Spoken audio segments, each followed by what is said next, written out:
For you, I mean, yes, there are quite a few injury concerns. There's a little bit of time from now until Scotland play. We'll run you through those key dates and what they might be working on up until then. But just get your initial reaction to the squad as a whole. I think Luke's covered absolutely everything there, hasn't he? You'd think he's a professional at that. Right. I mean, I think there's an excitement around. I think especially James Forrest coming back in. The end of the season that he had, for Celtic was unbelievable and arguably got Celtic over the line. Ben Doak, obviously a young boy. Just looking for his opportunity. We spoke about Billy Gilmour the last time at the last Euros, that performance against England, and he's went on from there. Ryan Jacks, obviously when he's not played a lot of minutes for Rangers, but he finds himself in there.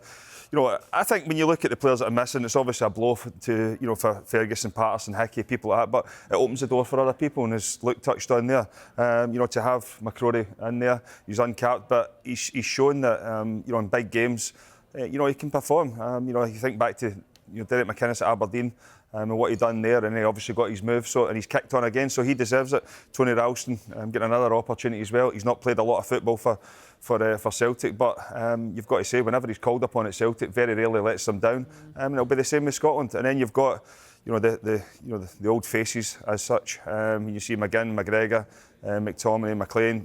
They've performed really well, but I think obviously 4 goalkeepers, one of them will miss out, but looking at it, the forward areas is the one where everybody's going to be talking about. Che Adams is obviously carrying an injury. You'll be hoping he's fit because he is the one that Steve Clarke has went to.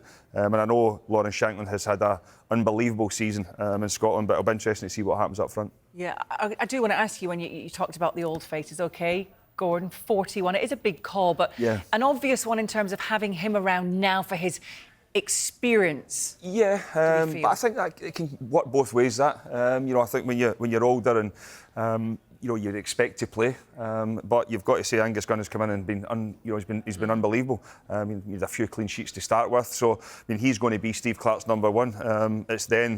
It's Craig Gordon, willing to sit on the bench, and it can be difficult when you're older. It'll be interesting to see what happens with the goalkeeping situation. As I said, I'm not convinced that Craig Gordon will be definitely on the flight. I think Zander Clarke has played ahead of him at Hearts at club level this year, and Liam Kelly has, he's played every single minute for Motherwell as well. Looks as if he's going to get a move.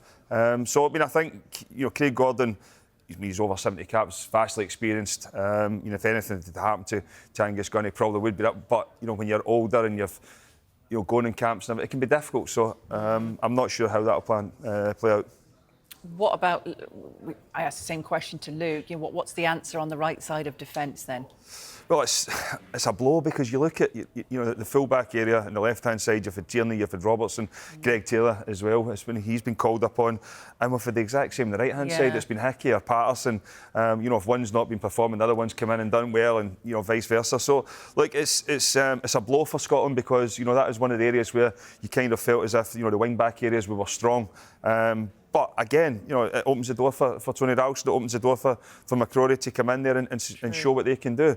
There is no doubt that Patterson and Hickey are going to be huge misses, but as I said, you've got to take the positives from it. You can't. And the positive is those 2 guys, McCrory and Ralston, will be given an opportunity. Yeah, another positive. You just look at the midfield as well. That's Scotland's strength, you'd have to say, wouldn't you?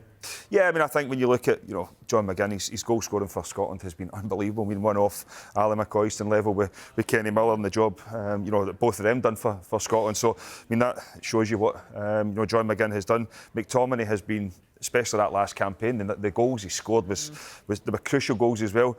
I think it'll be a big boost for Steve Clarke that Callum McGregor has finished the season the way he did with Celtic as well, because there was a serious doubt over him there for a period of time, but if you can get him back in there. Billy Gilmour as well, Ryan Christie, his caps are there and he scored important goals.